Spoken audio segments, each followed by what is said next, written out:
said that to you directly? Yep. Yes. Yes. In fact, they don't say those exact words, but they say hang on. No. They say the exact same thing. For instance, if you say to me, the reason you should affirm trans identity is because if you don't, the suicidality of trans people will increase. You are literally telling me that if by not affirming identities, those people will kill themselves. How are you not? But if you really think about it, that's like no. Answer my fucking question. That's social. You're talking. Answer my question. You said, has anybody ever directly told you that? I just gave you an argument, right? For yes, they have told me that, just not using those words. They are indeed actually telling me that, though, aren't they? If you said, hang on, I need a yes or no to this, and so that you're not a mealy-mouthed, evasive little fuck. I want a yes or no to this. It's not loaded. It's not loaded. Let me ask the question and then answer it. If somebody tells you, if you refuse to affirm the identity of X group, their suicidality rate is going to go up. Is it not true that they're saying that if you do not affirm the identity of this group, they're going to kill themselves? No, because this is usually a no. Okay. Well, that's the end of the argument. Like, no, there is no. There's nowhere to go from that. You just lied. You literally just lied. There's nowhere else to go. The context in which they're saying it. So there's give me the context. I can't wait. Well, everything's so simple, right? So they mean social context, where you seem to be trying to frame this as interpersonal. Social context meaning the proper context, because that's what a man does.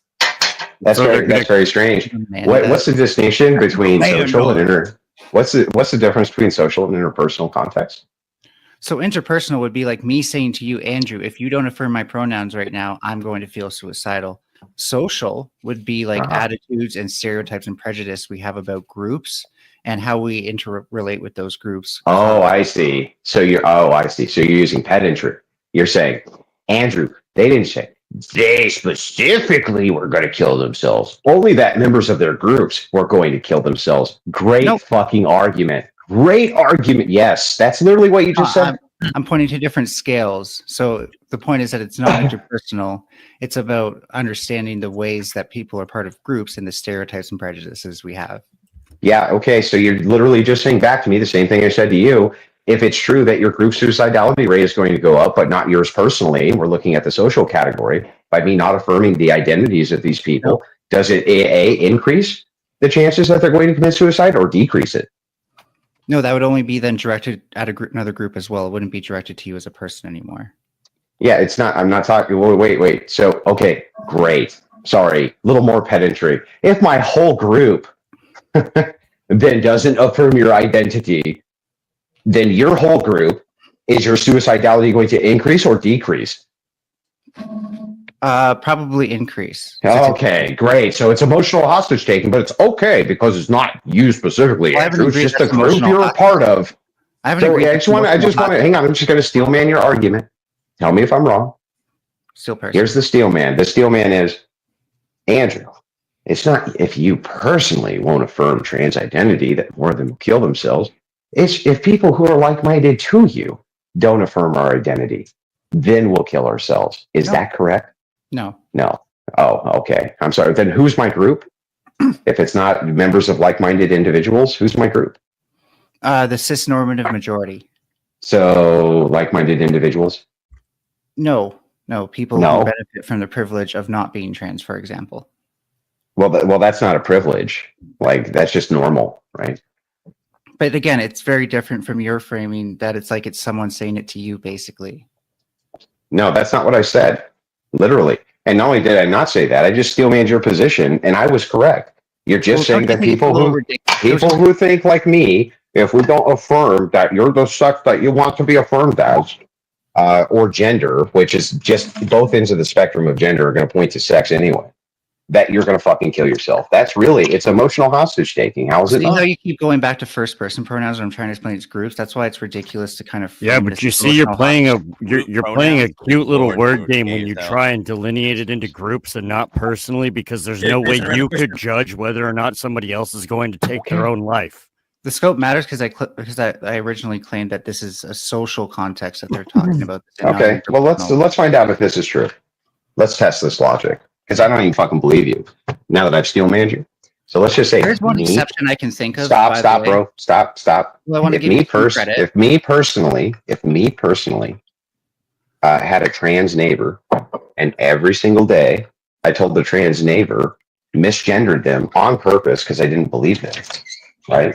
Would the chances of them committing suicide go up or down? That depends on a lot of other things that we don't know are going on at the moment. Like? What kind of therapies they're receiving, if they're undergoing HRT, if they personally feel stable in their own gender. So you're saying there's a chance it would go down? Perhaps. We don't know. Oh, okay, great. Well, because I don't know that, then I'm going to misgender people on purpose because after all, it may make sure that it goes down, right? Well, doesn't that seem kind of like violent? No. We're making a group distinction because at the individual level, me misgendering them. Person pronouns. No, well, yeah, that's fine. If you say it's only at the group level and it should never be made to the interpersonal level, then me misgendering any individual has no bearing or effect, negative or positive, that we can prove. So who cares? Well, you could listen to that person's All right, testimony. I just want to say real quick too. So during the poll, they voted that the winner of the 1v1 was Andrew. And then I also did a poll to see if Andrew was to agree if we would use 90 of your donation to keep Effigy on for his good fight. No. That 500 is going directly 100% to Speakeasy. Nobody else gets nothing, not a dime. Face. You see, when you send a person out to do a hit, and then they complete the job, they get all. No, I'm kidding. It's your money, dude. You can do whatever you want. All right, so we're gonna let chat decide then. Chat, you're gonna decide. Keep voting on the poll. You're gonna decide. So my recommendation to chat: let them keep the money. Right. Let people who work keep what they earn. Yep. Based.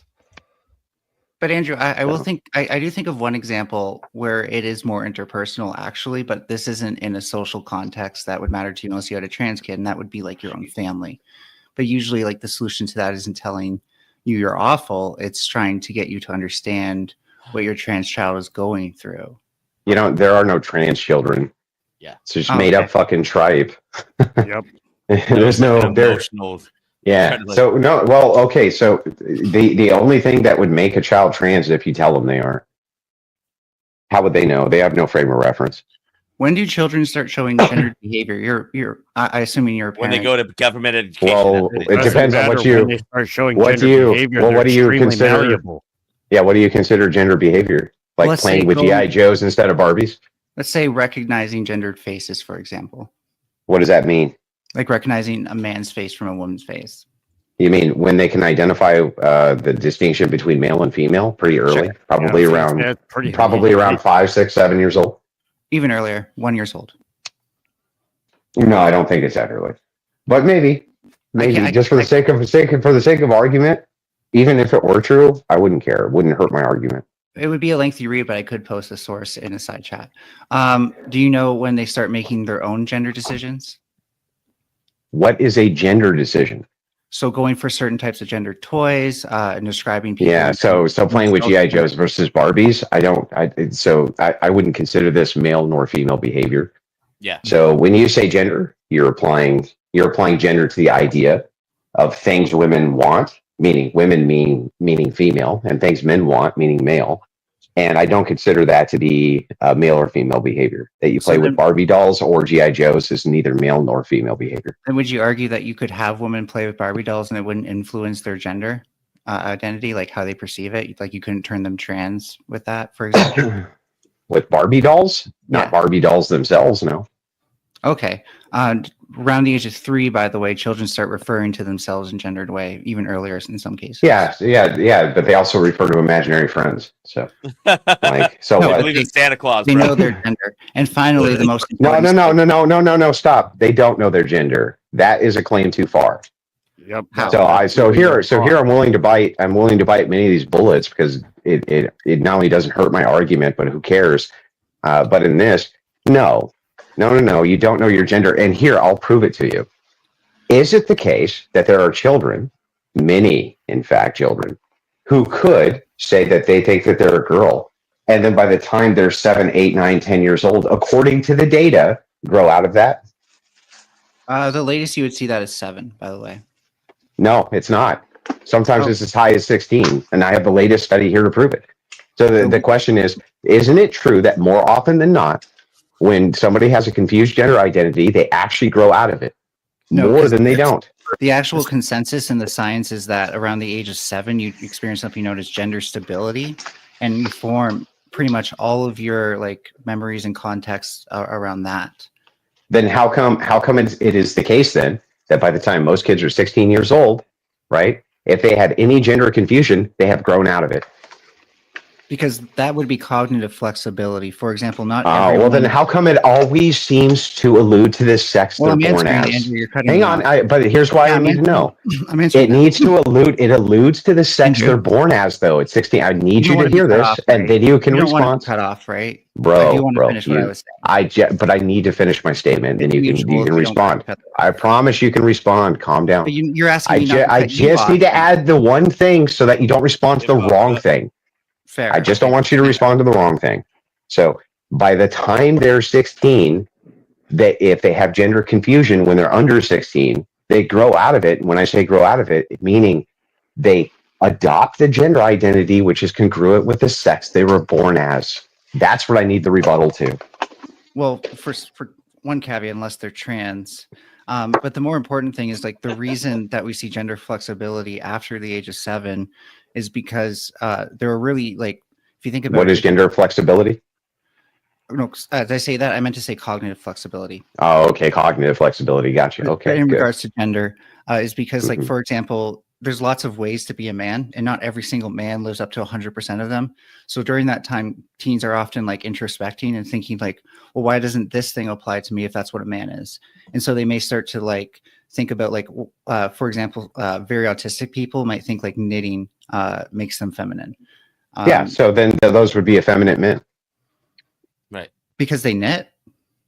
No. If you are to describe inside of a culture, whatever traits you decide to come up with, I don't give a shit what they are. Like holding a purse is feminine, not holding a purse is not. Sorry. Hang on, can I finish? I just let you finish. My bad. So anyway, whatever applied traits you decide to put onto it, on whatever the scale is that you decide culturally, is a female versus male trait, and you would have to, unfortunately, bite the bullet that every single culture is going to have a distinction of what those are. So if that is the case, right? Then all you're doing, right? Then why shouldn't I say effeminate male instead of transgender? Sure. So effeminate men also exist. Effigy male. Effigy, were you trying to get in here too? Did I hear you? Well, no, it just seemed like the admission that those kind of things are separate between cultures is kind of the admission that those gender expressions exist. No. Listen. That they're different, that they're separate from biological sex. So if all you mean by gender is these are traits that we typically associate with X sex, nobody gives a shit. Mm-hmm. It's the categorization of women, men that we give a shit about, and we give a shit about it for good. Yeah, like, yeah. I'm sure there are parents around here who would like if they wouldn't flip out if they see their girl like wearing pants. No, like, if it was broken. No, wait. Entire religious sect who don't let their women wear pants. Back up. All right, you need to respond to one argument at a time before you move the goalposts. So, if the idea here is just to say, well, Chuck over there, who's a man because he has a penis and balls, right? Well, Chuck likes to dress in his mom's fucking nightgown and panties and gallivant in front of his fucking mirror, listening to the song from Silence of the Lambs. Then yeah, that would be like a weirdo, a feminine male, a fucking psychopath, whatever you want to fucking call him. Okay, but it's still a man, and that's where our distinction comes in. Is where when the trans say no, that's actually a woman. That's where we get into this category distinction, which is problematic. So does someone have to see themselves as a man in order to be a man? No, they just have to follow the biological, one of two, phenotypical and genotypical. I noticed you brought those up earlier, trying to dunk on Wally, as though these are hard categories to look at. But you only have two genotypical pathways you can go down for sex, and only two. There's only two. Well, there's also like a pathway between expression and development, right? So, for example, androgen sensitivity. Wait. Back up. I need this explained. A pathway between the two developments of sex? Yeah, this is part of systems biology. No. Biological development of sex has a third pathway. Listen, please. No, I'm saying there's. I need the answer to this question. Does biological sex have a third pathway? Bro, if you don't answer, then all you're going to do is spiel a bunch of shit. I'm just going to ask again, but go ahead. I've already said no. After that, then I don't care. I don't care. Well, there is no after that. Then you're not making the distinction between genotype and phenotype. I am. There's only two genotypical expressions for sex. Two. That's it. But there's more than one phenotypical expressions. Yeah. No. Wait. Phenotypical just meaning external appearance to the thing. Yeah. Yeah. So the protein. Yeah. So then who cares? You can, if that's the case, then if I'm a biological male and just dress convincingly as a fucking clown, then I'm a clown. If I dress convincingly as a fucking warlock, then I'm a warlock. If I dress convincingly as a legalless elf, then I become an elf. That's all you mean. That's all you mean by phenotypical expression. It does it. And by the way, that's not actually what that means. The phenotypical expression is going to be characteristics for which you can identify the sex at a glance. Doesn't mean something that you fucking adopt to trick people about what your sex is. That's not what that means. No, what I'm getting at is that just because someone's sex is a certain way doesn't mean their mind or their brain will develop a certain way. Oh, are we going to do the brain argument now? Yeah, because you can still have a feminized brain and a masculinized body, one that's yeah. Are you aware that the feminists that feminists in the 60s and 70s, because they were considered stupid because women have a smaller brain, said that you can't utilize brains to make a differential between who's smarter, even though men have bigger brains than women? It's a complicated science with neuroanatomy. So it's not that complicated. The truth is that we have no specific standard for which to test a brain to make a determination if you're man or woman, and that's the truth. So there's something called the interior the cingulate interior hypothalamus, and there's both the preoptic area and another area I can't remember. Yeah, but the problem with the hypothalamus, right, is the studies done on the hypothalamus, especially with trans, are so limited to the point where they use gay men, and they'll take tests from gay men and then say, oh, well, these gay men, because they're thinking they get eroticized by sex with the opposite sex, can actually be trans based on A, B, and C, even though they don't identify that way. That's not why they're comparing them. They're comparing them because it depends on the study you're looking at. The thalamus itself is complex. They're comparing them because it's been found in both groups that testosterone level differences from that when your genitals form might be like the best explanation for these things, with differences between gay and trans people that we do need more research to either confirm or deny. So one of the most important things to understand, though, is that phenotypic expression could be different than the expression of the XY chromosome. But the problem with you, hang on, you need to answer to this. I'm not. Is dress? Is it wearing a dress? Anything I'm saying? Fine. Go ahead and finish. We'll get right back to my question, though. Go ahead. One of the biggest things you're missing is that there are multiple levels of this, and if you take a systems biology course, you'll really understand this. And that compounds not just like as a multiplier, but exponentially. So every time that you have a new direction that things can go on, a new level of expression all the way to phenotype, the more different pathways you can take. And that's why we actually see gender as a spectrum. There's non-binary people, there's just gender non-conforming people, and it's all has to do with the brain not always necessarily identifying perfectly with the genitals. Sure, you can add whatever you want to a spectrum, including gender. It means nothing to me because both ends of the spectrum are just pointing at sex, so I don't care. But that aside, I have to ask you: is a dress a phenotypical expression? No. What about a purse? No. What about makeup? No. What about long hair? No. Oh, okay. What about delicate features? Yes, secondary sex characteristics. In fact, What if you have surgery? What if you have surgery to give yourself delicate features? I don't think you can get surgery for that. Yeah, sure you can. You can have your cheeks adjusted, nose adjusted, chin adjusted, all sorts of things to make your appearance look more delicate. Yeah. Okay, I would have defined it differently, but sure. But also No, that's not phenotypical. That is not a phenotype from your genotype. No, I'm not saying that that's is typical. I was just saying, yeah, I can see what you mean. So all of the expressions that you would use to fool a person into thinking you're a man are not actually phenotypical, or a woman are not actually phenotypical. Not all of them. Yeah, no. Here's the thing. It really is. So the thing is hang on. I'm sorry. Hang on. Almost done. If you cut off your dick,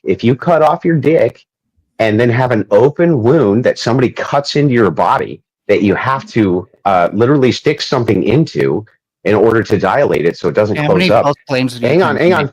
That's not a false claim. Is that a phenotypical expression? No, it's not. Yeah, okay, let's go through. We can go through trans bottom surgery. Would you like to go through how they have to dilate their open gaping wound and how they have to pull the colon down? And that's why it smells like shit. I've been informed of the entire process as someone who. Yeah, you've never had bottom surgery because you know exactly what it would be. No, they tell you. Hey, Melanie, Melanie, can but hang on. Just speak easy. I'm almost done. I'm almost done. I just want to know this. If you have bottom surgery, is that a phenotypical expression? Is that no? No. So the thing is that all the things that you would point to as a phenotypical expression when you say, Andrew, if you walk down the street and you saw my turn, and you saw a beautiful trans woman. I'm sorry, almost done. Then you can respond. But I want to tie my point off, and then you can respond to all of them. So very quickly. All of these things that you say, Andrew, you're walking down the street and you see a beautiful woman. Oh my God, chiseled cheekbones and large breasts and a dress and a purse and makeup and blah, blah. None of those are actually phenotypical expressions. So when you're trying to engage with Wally, seriously, and you say, well, what if based on the phenotypical expression you think it's a woman? The truth is that none of those things are phenotypical expressions. You fucking lied to him. No, I didn't. Why did you do that? Yeah, you did. You fucking lied to him, and I don't know why you do this. You guys do this all the time. You're gonna let me go. Yeah, go ahead. So again, go ahead. Context is wrong. Yeah, whatever. This in terms it's of how wrong. identity forms in the brain, and particularly. Okay, but Melanie, I'm not done. Thank you. No, you can wait. You can totally wait. Thanks. So, and it's not a gaping wound when you have bottom surgery. And just try to remember again that gender expression is not the same thing as sex necessarily. I mean, it is a wound. It is a wound. That's why you have to dilate it, bro. Yeah. Otherwise, why would it close? Because the skin cells, which are epithelial, they think it's a wound. Does that happen to a natural woman? Does her vagina just randomly close? No, of course not. It's ridiculous. Fuck up, you retard. That's because you get skin grafts from certain places, and the skin doesn't know not to fuse. That's different than an open wound. Because it sees it as a foreign body, and so it attacks it. But that aside, no. If you're going to open this, it's a wound. Then you need to take antibodies to protect it from infection. Melanie, can a female be a You do have. Wait. You do have to. What are you talking about? You do have to protect this place from infection the entire time. Yes, you do. So do women, actually. Oh my God. Now you just changed the argument. Right? Now you just changed the argument. Well, wait. Yeah, I guess we do, but so do women too. You just changed the argument. Clean it out. Don't they? Yeah, whatever. Dude, you just changed your argument. Cleans itself. How would you? This is. Hang on. This is. Stop for a second, bro. Stop for a second. This is super wild. It's so wild to me that you just said, no. You don't even have to keep it clean because of blah blah blah. And it's like, yes, you do, or you get an infection and die. You're like, but so do women. You literally changed your argument. You don't need to take antibiotics. Yes, you do. Yes, you do. After the surgery, sure, but you yes. Nobody takes antibiotics forever. That's bullshit. No, I didn't say forever. That's you're changing the argument again. Yes, of course. After they cut a big gaping wound where your penis used to be, you have to take antibiotics. It works when Because you'll get gangrene and you'll fucking die. What do you mean? Healed epithelial cells that would block out viruses and germs in the exact same way skin would. You're just lost because your argument doesn't work. I didn't say that. Literally, what I said was that you have an open wound. You said no, you don't. And the reason that you don't is because you don't have to keep it clean like you do an open wound. Yes, you do. Or you get an infection, you'll fucking die. Which is why, and I can tell you this because I know other trans women, you don't have to stay on antibiotics for the rest of your life after. I didn't say you had to say, no, here's the thing. If you have an open wound on your arm, or here's a good one, a piercing in your ear. It's the same thing. If you have a piercing in your ear, you can get infections and this and that, blah, blah, blah, blah, blah. After a while of keeping that hole open, it stays open. But just because it stays open doesn't mean it's not a fucking wound. It's clearly a wound. Clearly. Scar tissue. It's a scar, if anything. I don't get it. Skin with a graft. Yeah, I don't get it. A giant hole in your ear is not a wound. It is. Does skin grafting heal a wound? Yes or no? Sometimes. When it's not rejected, right? And it's not rejected sure. The majority of surgeries that trans. Yeah, sure, but I mean, but that what do you use a skin graft on? Oh, a wound. Well, usually services that don't contact. Well, you would actually use it on services that don't contact each other because you usually get skin grafts. You mean like a wound? Wait, can you actually tell me when you would ever use a skin graft where it wasn't for a wound? Can you tell me? Because when you get surgery, that is an open wound. You're correct, Andrew. Very smart. Yes, thank you. Skin graft, I know, prevents it from being an open wound forever. Oh my like God. you're claiming. Oh, so now it's an open. So now we're changing the argument again. Now you acknowledge it's an open wound. Can you just? I'll tell you what, Melanie. Yard line now, man. Melanie, I just got to ask you this: can you name for me anytime somebody would ever have a skin graft done where it wasn't in order to in some way treat a wound? For plastic surgery to like build up something. Okay. And when you do plastic surgery, you have to purposely wound a person. As with any surgery. Thank you. Yes. So it's a wound. Yeah. So it's a wound. So it's a wound. Mad at surgery. So it's a wound. Are you just mad at Oh no, I just want to make sure that we're clear that wounds. I just want to make sure that we're clear. Earlier when you said it's not a wound, you were lying, right?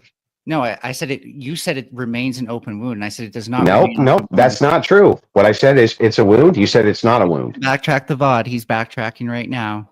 Go ahead. I'll tell you what. You want to put a $500 bet on it right now that I didn't say it's always an open wound? You want to put a $500 bet on it? I said that the skin cells there, and you still tried to say it was an open wound. I said you have to dilate it because it's a wound. That's it. It's still not a wound during that point. You have to dilate forever. No, it's still a wound. You have to dilate even when it's not open wound, so that's not proof. No, you don't have to dilate it forever. Just like a fucking hole in the ear, you don't have to dilate it forever. That's wrong too. How do I know more about fucking trans surgery than you do? And you're the tranny. They literally say, by the way, if you get this surgery, you will have to dilate forever unless you have a partner who can fuck. It depends on the person. What they actually say is you should have the expectation you may have to dilate this, just like they do with anybody who has ear gauges. Some people, like Vosh, for instance, a good example of this, because he has those weird, the weird things that grow on his ears, right? They have to remove them and they grow back. I don't know what they're called. I don't remember. See, okay. Hang on, stop. I'm almost done. Because he has those weird things on his ears, if he were to have like a big gauge and those weird things grew in, they would close that hole up over and over and over again. He would have to dilate them. See, your argument before almost made more sense because when you get a skin graft, we're often talking skin that isn't used to folding on itself. And so when it's folded on itself for a long time, it will fuse. And we were talking about something on the same wavelength where I, as a trans person who, by the way, is given like supplemental literature, so that way I know what to expect. They say you almost certainly have to dilate for the rest. Now it's almost certainly, huh? Well, I mean, I could be misremembering it. Like, yeah, you are definitely misremembering. Everybody's physiology. No, you're no, because no. Listen, I'll tell you. I'll just explain it. It's the same as a bullet wound. There are, or you know what? An even better example. More complex. There are. Hang on. There are people who you agree with me, have had their eyeballs gouged out. One of their eyeballs gouged out. Much different than that. You're trying. No, hang on. Just calm down. Calm down. Now we'll just converse and just see which one of us is correct. I won't You even do agree anymore. You don't agree with me that there are people who have had their eyeballs gouged out? I just don't see the connection anymore. Yeah, and I great. Do you agree with me that there are people who've had their eyeballs gouged out? You can ask someone else or just get to the point. Yeah. So the thing is okay. So now that we're not answering questions, I guess I'll just get to the declaration. So just like a person has their eyeball gouged out, sometimes the skin grows over the eye socket. And actually, sometimes you have to go in and clean all that skin out because it'll cause infection because it's growing back over. So often the glass eye serves a dual function. It's not just a cosmetic thing, but it actually prevents skin from doing an overgrowth over that socket. And so, but there are some people who the skin grows over that socket and there's no problem. They never have to use any type of cosmetic eye or anything like that. It's the same thing with trans people. You can have an open wound and your body could adapt to it and create it as part of its physiology, or it can constantly attack it, try to close it up, cause infection. It depends on the physiology. When you say things as, when you say things as fucking retarded and idiotic as, no, you have to dilate this for the rest of your life. Of course you don't. It depends on the person's physiology. Okay. So, Andrew, is the breast growth that... No, not okay. I need to know if that's true or not true. No, I'm conceding. Okay, great. So long as you're agreeing that it doesn't remain an open wound. So, but it is an open wound. Open. Yeah, but it is an open wound. It does. I mean, it is an open wound objectively, right? Only right after surgery. No, not right after surgery. It remains an open wound for a significant amount of time, just like the ear gauge does. It's always an open wound. Significant compared to the decades that they'll spend with it not being open. Is an eye socket an open wound or not? Okay. So again, right after... I need you to answer the question. Is an eye socket an open wound or isn't it? Again, only after surgery, as I stated originally. Only the eye socket's only an open wound after surgery, really? Yeah. Only after surgery. Oh, okay, great. Yeah, perfect. Natural breast growth is the That's natural... not the most ridiculous thing I've ever fucking heard in my life. Okay, great. Let me ask something before I mute it. Let me ask one thing. Andrew, is the natural breast growth that men get from estrogen a phenotypical feature? Yes, of course. Thank you. I don't. What have we established here? That there are phenotypical. If they're natural, there could be natural phenotypical expressions of men having large breasts. Yes. Who would ever have disputed that? Definitely not me. Someone could use the transition. No. You said what? Did you use the word natural? You did. No, you asked me if natural, if naturally an upping of estrogen in a male's body naturally was the word you used would be a phenotypical expression. Since you used the word naturally, yes, of course it would be phenotypical. Naturally. So then you use the word naturally? Yes, I did. Okay, great. So then if a man's estrogen upped the fucking intake to the point where he grew breasts, would that be a phenotypical expression? The answer is yes. However, that would be a phenotypical expression which was so rare that we would associate it with disease. Unless it takes exogenous hormones to feminize themselves, and then it would actually work. Well, then it wouldn't be natural, would it? It would be unnatural. So. But it'd still be a phenotypic method of feminizing. No, it wouldn't be phenotypical. It would be an unnatural cosmetic enhancement. No, it's phenotypical. Like we have the receptors for estrogen. No, it's definitely not a natural. Well, it's not a natural phenotypical receptor. So no, that would be you. No, it's not natural. You're unnaturally giving yourself hormones. It's definitely not natural. Your body's already expressing the E1 and 2 receptors. Yeah, and then you are doing what to it? Giving it estrogen. Yeah, you're unnaturally feeding it more of those things that it's not naturally producing. Right, I'm just saying phenotypic. Yeah, no. It's artificial enhancement. That was not a. It's not a typical phenotyp. It's not a typical phenotypical expression. It's an enhancement. What if we just isolated the estrogen from a sheep? Would it be natural? If you isolated it no, that would be unnatural. Yeah, you would because it's you would. Well, if you're like by definition, if you say if we were to isolate X thing on purpose to do X thing, then by definition that wouldn't be natural. So again, it's phenotypic though. That's what matters. But it's here. It's like I said before, and I'll say it again. It's an unnatural phenotypical expression, not a natural one. And we know this. And we know this because if a male had an estrogen intake to the point where he grew breasts, we'd know he was sick. Well, but transgender people who aren't sick can also use it to feminize themselves. Is my point. They're still sick. Yes, but the thing is notice that I use breast augmentation, which is not the idea that you grow breasts through hormones, because no fucking trans person does that ever. They use silicone. No, I have A cups. Because you don't have any breast enhancements. Yeah, but plenty of them. Yeah, so what the fuck are you talking about? But if you did, what would you use? Would you use chemicals or would you go get silicone? I mean, I already take hormones.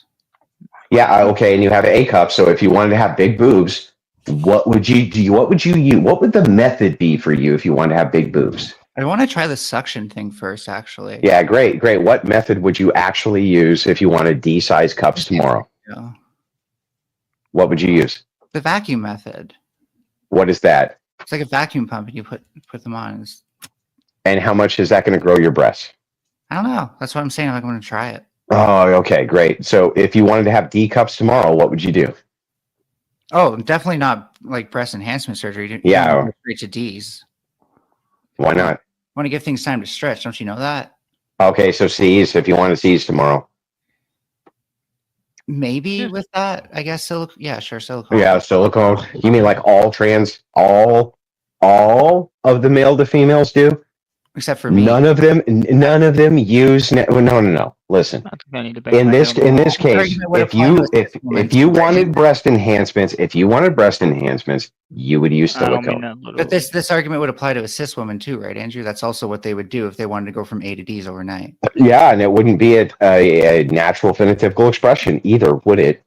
Right, but the underlying phenotypical expression is still there that men can have breasts. Yeah, because we're comparing it to women who naturally have those breasts as a phenotypical expression. And if men have those breasts, we know for sure that they're sick. No, not necessarily. Yes, necessarily. They could be. What man wouldn't have giant boobs like that who wouldn't be sick? Well, someone who's taking estrogen and for the purpose.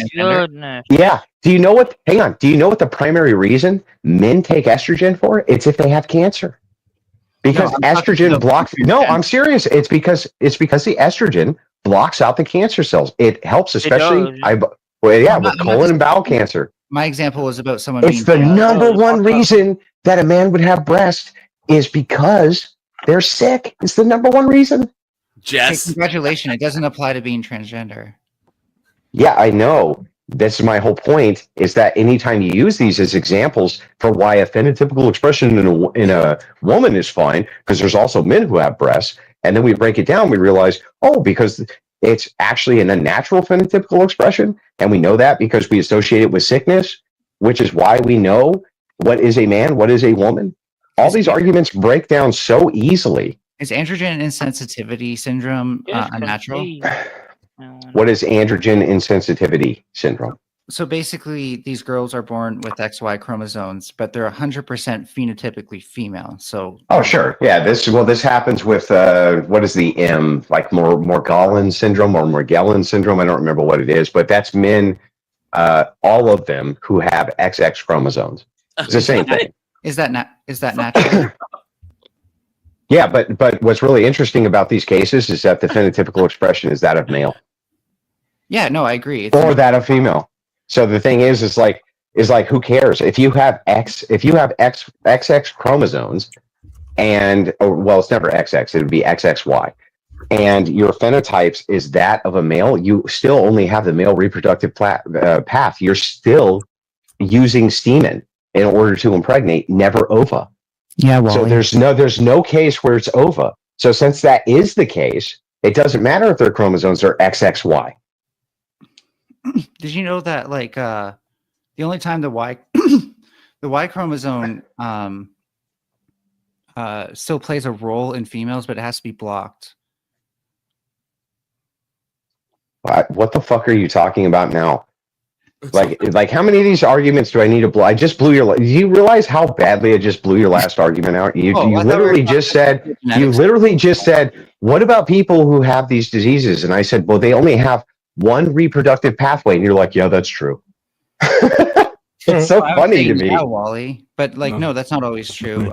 They can be born. No, it's always true. No. It's always the case that you only have one reproductive pathway, and nobody can impregnate themselves. Show me an example. Go ahead.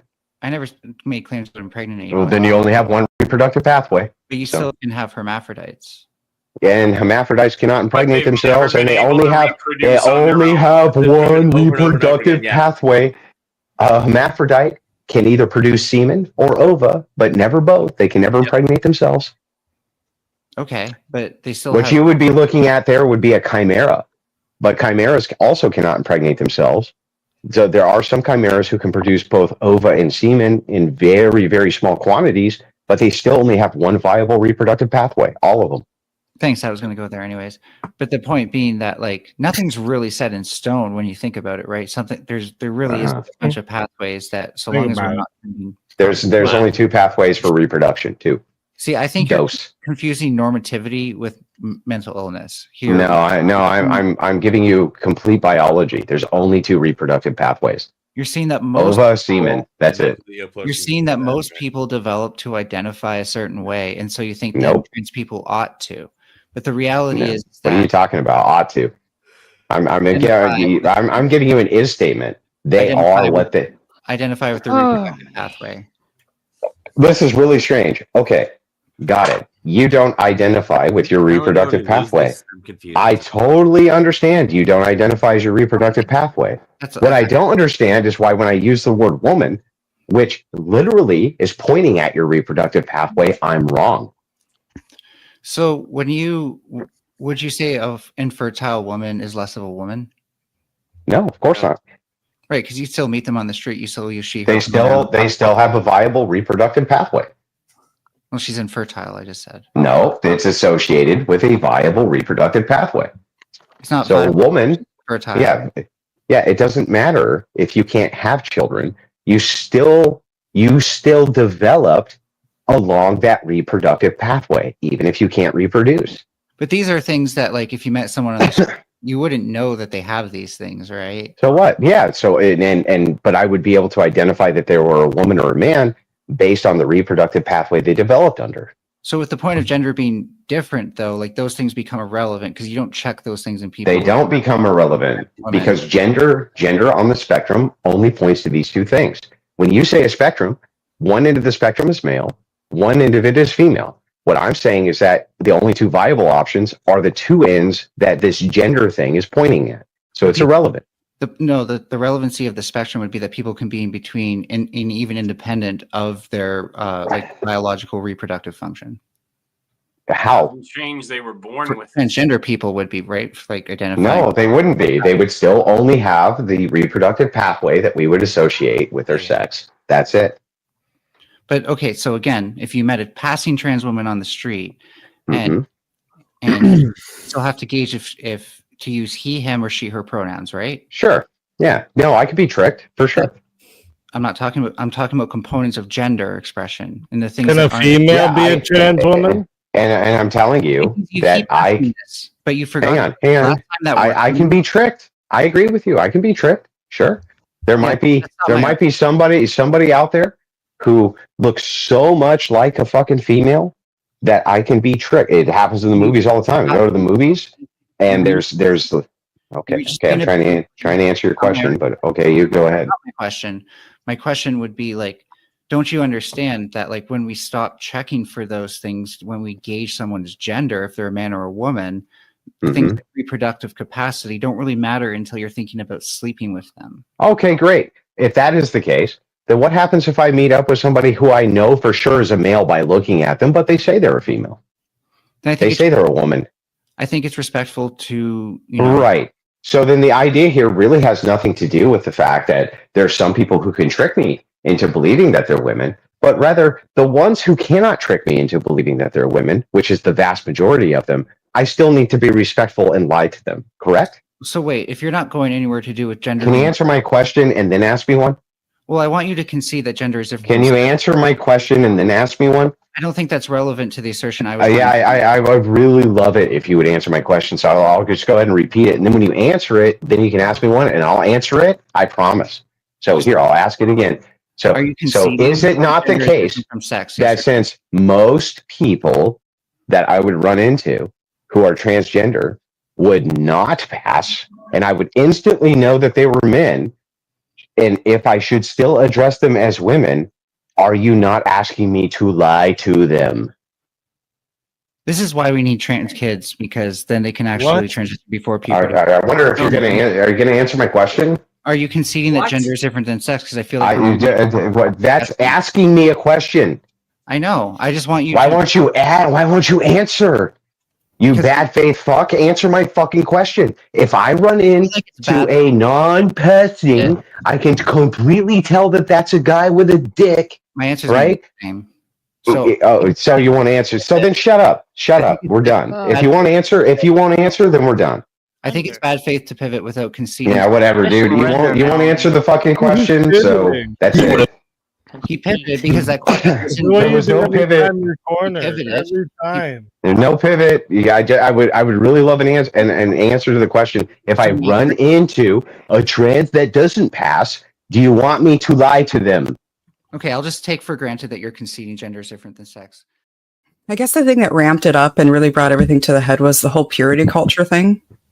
And me very deliberately and adamantly calling out the people that were telling me, you know, all of those things didn't exactly have sex lives that they were happy with. And so I guess it really called like everything into question. And I lumped it in with a lot of other things that they told me that I realized that weren't true, like Santa Claus. And, you know, not that they told me that as well as it was just like it just got lumped into like oh, these are the fairy tales. I get it now. This is but Santa Claus is real. Like, no, that's not what I said. I said that it got lumped into like those childhood narratives of yeah, but it sounds like you're dissing on Santa Claus. Like what the hell? Like I'm not dissing dissing on Santa. I leave cookies out every fucking year, and I can't do that now because Santa don't ruin everything for me. My bad. You know? Yeah. This why women ruin everything. You know, he's ruined Santa Claus too. Ruining Andrew's childhood here live. Right. You're wrecking it. What do you mean that fat old guy was my dad? What the hell? Oh, that's terrible, man. That is just terrible. Okay. All right. So what I guess I don't actually understand purity culture, but maybe that's it's like a big deal in like the Pentecostal more parts of the things. And those are the nutcase, so that you know, grid one. They're the metalhead Christians. I've systematically gone through and broke down all of the sects, and I've kind of decided that, you know, non-denominational are like the garage sale Christians, and then you have your Baptists are like the potluck Christians, and Pentecostals are the metalhead Christians. There's always a mosh pit every altar time. There's different characters in the denominations, and I think Catholics are like the goth Christians. They're about drinking the blood, and so all right, Christians. But yeah, the purity culture that she's talking about, or the loonies who are like, oh my God, you said a swear. Oh no, you said a swear. You did it. You need to be dead to the world. Yeah. Yeah, you drank a cup of coffee. You smoked a cigarette. What the hell? They're the over the top nutcases. What they do is they turn Christianity into a legalese instead of into what it's supposed to be, and so they actually pollute the message because it's not about purity that way. So. But yeah, that's what purity. maximum virtue signaling, basically. Yeah, well, in a way, I mean, some of them don't even talk about that publicly, but there's part of an institutional culture which is just like, it's bizarre. It's like, if you eat a double cheeseburger, you know what I mean? You're destroying the temple. They're just fucking weirdos. And it really most of this has very little to do with Christianity itself. It's always the little cults which spring up within it. So. That's interesting. I to be honest with you, I guess I've never considered that because I guess lunatic. Yeah, I'm not a lunatic. And growing up, I grew up in a Southern Baptist church, right? I went to the same church for decades, and it wasn't unusual to see the men get together after service on Sunday and go have a beer together. And a bunch of them smoked. There'd be a whole bunch of them out there smoking, which is why I never understood anybody's problem with you smoking, Andrew. I was like, I mean, it's not like they were doing it. Well, they're just picking. They're just trying to pick something, right? Like, I guess so. What can we attack you for? There has to be something. You know what I mean? There has to be something here to attack you on, and so. Kind of these prostitutes who, like I say often, they sucked 100 dicks and then reformed, and they're like, who are you to judge me? You smoke cigarettes. It's like, well, I feel like you're kind of equivocating a little bit there. I feel like one of these things is not like the other. Yeah. But, that seems accurate. Yeah, seems a little on the ridiculous side, but. Okay, fair enough. Having a Marlboro Red, and that's like swallowing a stranger's load, I guess. I guess that's what we're doing now. So, yeah. But that's all. It doesn't. Nobody has any legitimate criticism of it, honestly. Maybe some people who are like, I just wish you were a little healthier or something like that. But it's mainly just used as a criticism to say. Well, who are you to judge me? That's really all it is. Who are you to judge me? Yeah. So what about the body is, because I hear this all the time when I kind of like, I've actually heard this in my chat when I've said, hey, I don't have a problem with Andrew. I don't have a problem with anybody smoking or drinking. I mean, it's their deal, right? None of my business. And I'll say, well, the body is the temple. And I'm what's the answer to that, Andrew? What's the what does that mean? Does that mean I can eat it? Does that mean I can't eat a donut? Yeah. Can I eat a donut? Can I eat a double cheeseburger with bacon on it? By the way, can I breathe oxygen? Like, just the act of breathing oxygen is aging you. It's like but this is the legalese portion, and it's why I hate Protestants so much, right? Well, I don't hate them, but I hate some of the shit that they believe. And not all of them even believe this, right? But the ones who do, who are insane. What they do is they kind of pick out a little legalism, right? But they can never really define it. They can never really tell you kind of the ins and outs of the legalism, just kind of like, well, if you can avoid bad thing, you probably should. Whatever that means, you know what I mean? There could be, for instance, I've asked Protestants this question. Let's assume for a second that you're in a lot of pain and you're in an area that doesn't have painkillers, is it okay to smoke crack? Right? Like the doctor says, well, that would be the best way to keep him still while we do this surgery or something like that. Give him some crack. Is that okay to do? And they're always kind of like, well, yeah, in an extenuating circumstance, that's fine to do. And it's like, okay, well then you gotta kind of wheedle down when these things become appropriate or when they don't become appropriate. And the truth is that that's why you should always look at these things as holistic, right? So inside of orthodoxy, the belief is that sin is a sickness and the church is the treatment. That's what the church is there for, is the treatment. they don't really focus too much on kind of the ancillary idea of, well, if you had 4 beers, then that was worse than 3 beers. And if you had 2 beers, that was worse than 1 beer, right? What they focus on instead is what are the actions and movements that you're taking which are leading you to sin? Well, it's directly possible that almost everybody probably who smokes cigarettes is probably not leading them to sinful behavior. To be perfectly honest, right? But if you're smoking crack, that probably is, you know, probably is. And so that's why you probably should avoid legalism. So it's just kind of not a good idea. And so when you kind of tangle with Protestants on this, they don't really have good answers.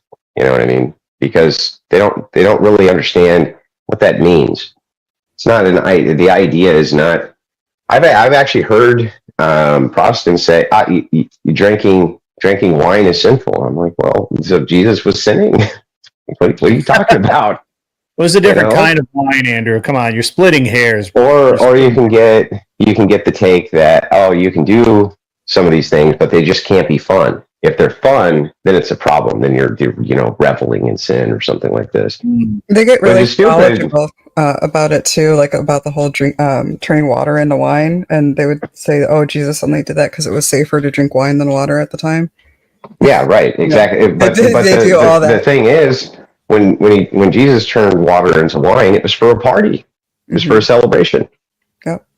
Right? They were like, we don't have any wine for this big party, for this celebration, and we want some. He could turn water into water. And by the way, this is really stupid too, right? Because couldn't he just have purified the water? Yes. Yes. Right? Like it seems like a big error, right? A big hole in the logic. Like he could just purify the water. Logic failure, that is for sure. Yeah. So it's just it's stupid, and that's why I just don't care. I mostly just don't care what they say because I don't know who falls into it. Well, I do know who falls into it, but ultimately, I just kind of laugh at them because I think it's stupid. It's just stupid. It makes no sense. So, interesting stuff. We were talking originally about the patriarchy, and we had kind of gotten moved on into that, and I kind of forgot where we were now because we've had so many different. We've got like a lot of stuff going on in my chat out there that apparently, I guess, Flow State had a show with your buddy getting his side of it and invited you, and I don't know what that's all about. I put it up there. I don't really care. I don't know what you're talking about. Well, hang on. I'll throw it back up there. Where is it? I don't know what. I don't know why it's being brought up here, but let's see. Here it is. There it is. Not really. I just heard BO's side. Andrew was welcome to do the same. I tagged them both, and it's like some back and forth going on in the chat about that. Do what? What side? The guy talking about the fucking retard got mangled, and that's the end of it. So hard. That's the end of it, right? So I mean, there's nothing more for me to do. Like the guy was demanding it, and I was like, fine, go ahead and make me thousands of dollars while I completely eviscerate your stupid ass, and that's exactly what he did. So I consider the matter closed. Yeah. Okay. But we had talked about how in the patriarchy the word submit is really important, and we were kind of had some pushback on that as always with the idea of submission. Not from Michelle. I think Michelle kind of gets it, but some of the people in the chat were kind of pushing back on it, and. Yeah, Michelle's actually been very based today. Thank you. So, her takes, but and I think she wants to. I think that eventually she wants to debate you, Andrew, but she's scared of you. So. I'm not scared of him. Debate me. I want to be his next open relationship meme. That's all. And I wouldn't fault him if I did. Wait. become a relationship Are meme you on in the an internet. open relationship? Oh yeah, I have an open marriage. Oh, And I know how gross. much you love Why? them. I know how much you love them. Why? Why? I mean, just Yeah. I want to. Okay. So is it both of you or just you? He could do whatever he wants, but it's mainly me. Ew. Yeah. So you see what Like I mean? how? Well. So I mean, come on. Let's be reasonable here. So how know, can? but now you're going to put my head on your stickers? Yeah, but like, how can a man? This is an honest question for you. Okay, so, how the fuck could any man have self-respect if they let their chick fuck other dudes? I really don't understand how you can be a self-respecting man and allow that. They're probably not hanging their self-respect on the sex life of the woman that they're with. They're probably getting it from somewhere else. Yeah, but I think that for men, self-respect also comes from how your peers perceive you. Sure. And there's never, ever going to be a time where the poorest kind of person born in Rwanda who has a wife that is exclusive to him is not going to consider himself to be more respectable than a dude who lets his chick bang other dudes, right? I mean, like, honestly, I could never envision for a second that wouldn't be the case. I can't rationalize how, and I've tried because I've had many of these discussions, right? And I've never been able to actually rationalize how it could be that a man could have self-respect and do that. I don't get it. If I can attempt to steel man you, Sure. You're saying I don't understand how somebody can, let their wife sleep with other people and like it because somebody else somewhere that I don't know might think that they're better than me. Well, wait, he likes it too? Oh yeah, this is like a part like this is so why I say he's a cuck? So he's a cuck? I don't recommend this. This isn't for everybody. We do have particular kinks where it makes it work for us. I don't recommend this to other people. This is our thing. We are totally weird. Totally weird. Yeah, no, I get that part, but I mean, but he's a cuck, is what you're saying. Like, definitionally a cuck. What's your definition of a cuck?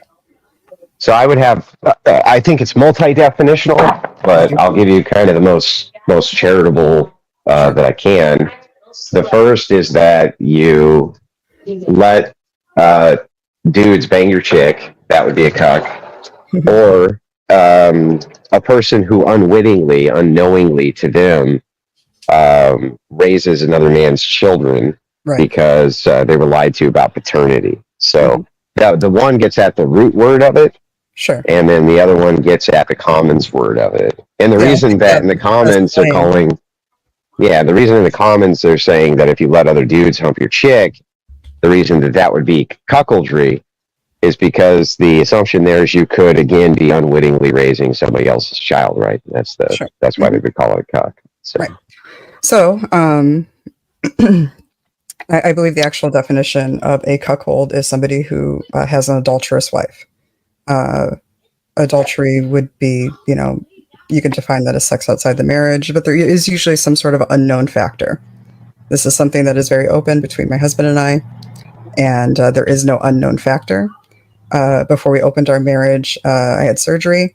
There are no children that are going to happen.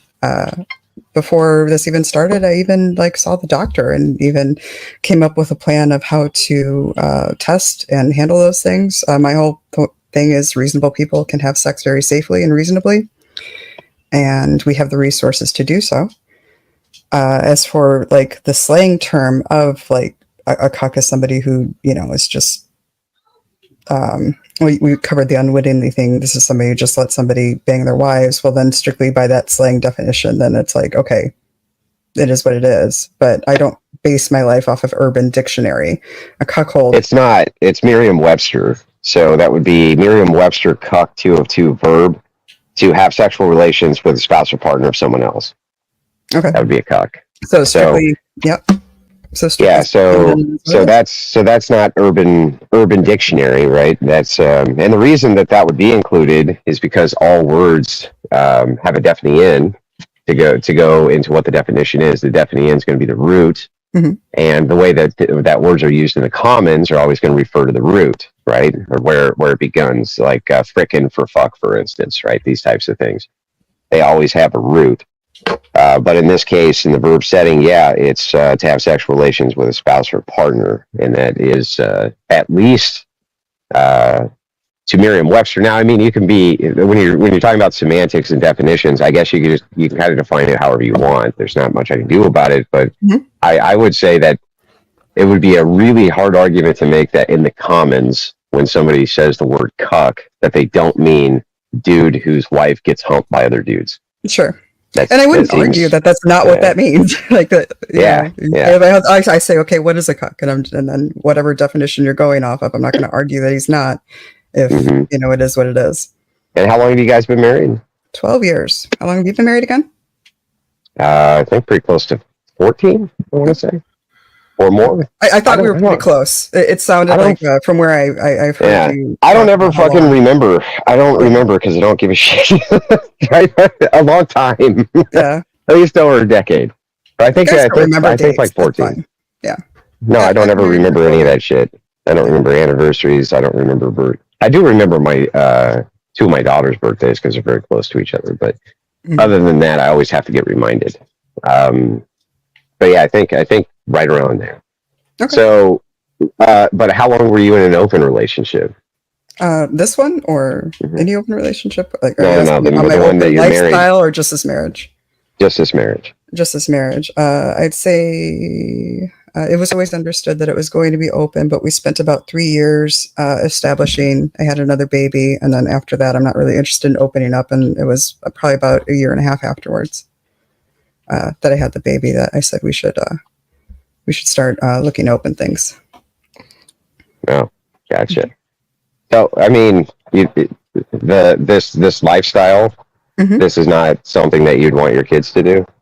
And I want my kids to, have the lifestyle that they want. And I don't think that's the direction that they're going. Like I said, I'm pretty weird. I openly admit that I'm pretty weird. And I'll even speak to the opposition that it's probably you're better off going that way usually. But what I want is for people to really set up the relationships that they want so that they can have the commitments that they need to have in them. I want people to actually start saying what they mean what they say, and stand by those things. And right now we're in a world where you can kind of bail out easily. And so you really need to establish what you want to be doing for the rest of your life. Okay. Well, let me get to the heart of why I have such a kind of disdain for this lifestyle, which is external to just the feeling of, let's say, disgust, for instance. Because you can just feel disgusted in anybody's relationship, I guess. It's not much of an argument, right? My problem is that anytime I've kind of engaged with what I would call degenerates, in this case, just to be completely honest with you, I consider this full-blown degeneracy, right? I understand. Anytime that I have, what I've learned is that if I reduce this, it's always the same thing. When you say I want people to have the kind of relationships that they want to have, what that actually means is that, full stop, you literally don't give a shit about sexual morality at all. An example of this.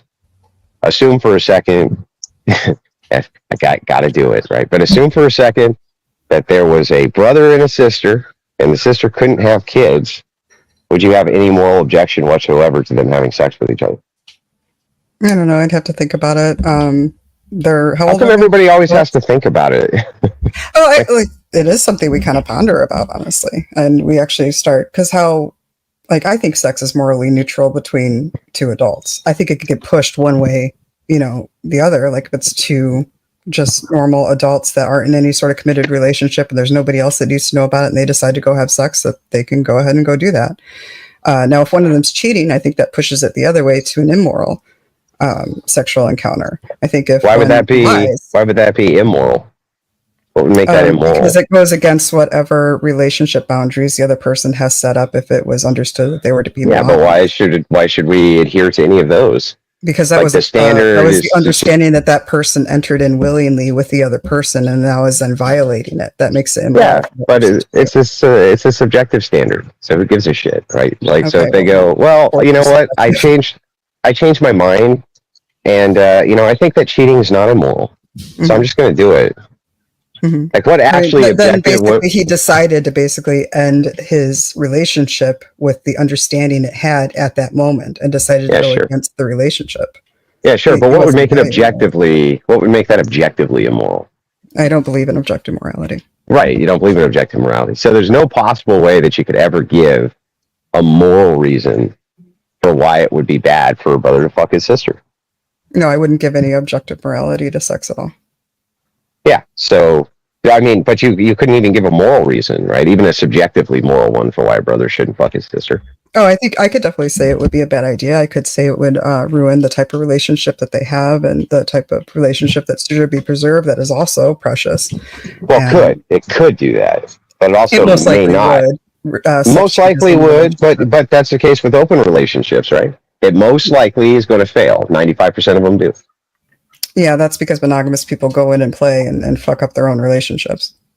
Well, I mean, maybe, but if you're just going from the most likely scenario is that almost all open relationships fail. So if it's just most likely this is going to be a bad outcome, so you shouldn't do it, then you shouldn't be in an open relationship because that's most likely going to have a bad outcome, right? Right. Well, here's my thing. My whole thing on what you just said there with like 95 of them fail is just like, yeah, because 95% of the people are not open. They're not those people that actually belong in that lifestyle. What happens? Yeah, but I would just make the same argument for incest. The reason that most of those relationships fail because it's not the right brother and sister, but if it is the right brother and sister, it's going to work fine, right? Well, I wasn't really saying like that. It's right because it works. I was also weighing like an impact of what it would have on like their lives and the current relationship. So I wasn't saying that it's wrong just because the relationship fails. I'm saying it's wrong because it's going to have an overall negative impact in their life.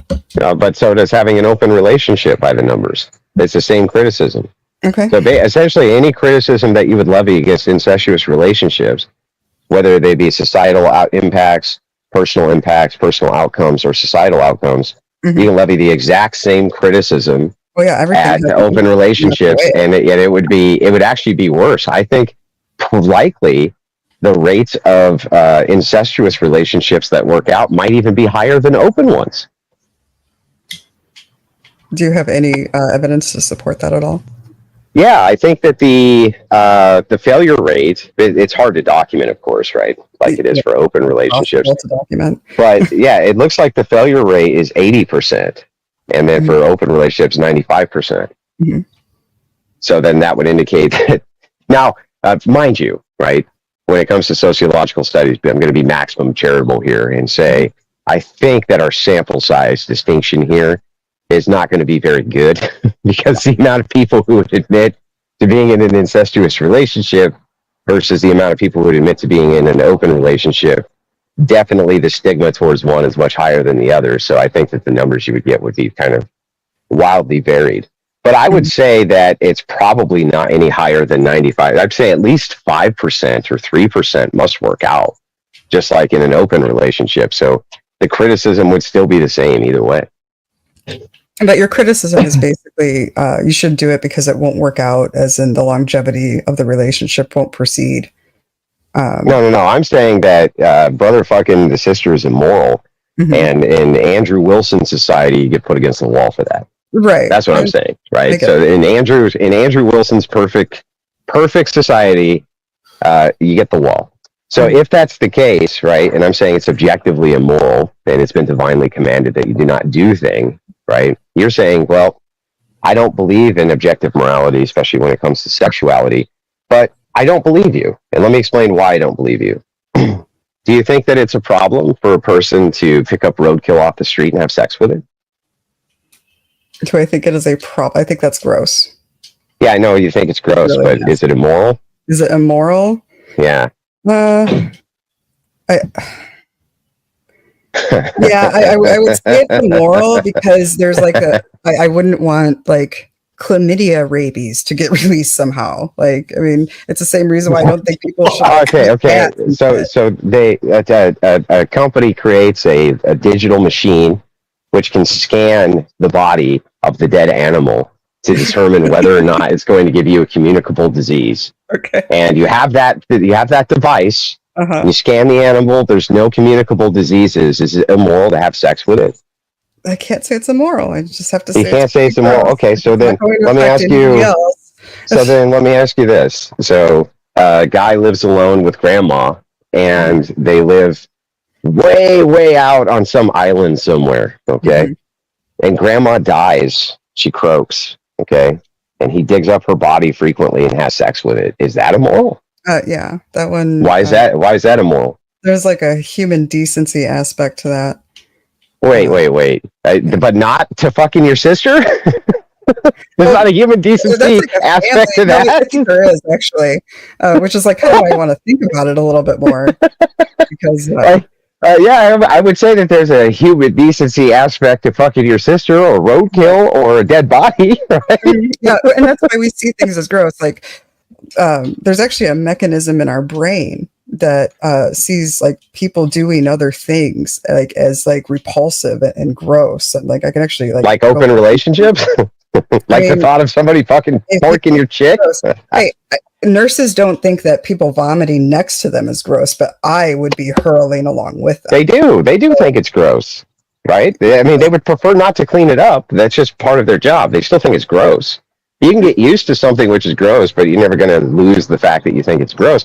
But in this case, what's really funny about this is it's like, okay, so if we then move to, well, there's something in your brain that tells you something is disgusting and you should follow that intuition because then it becomes a moral intuition. Well, then it would still be immoral to be in an open relationship because most people objectively have an intuition that is disgusting.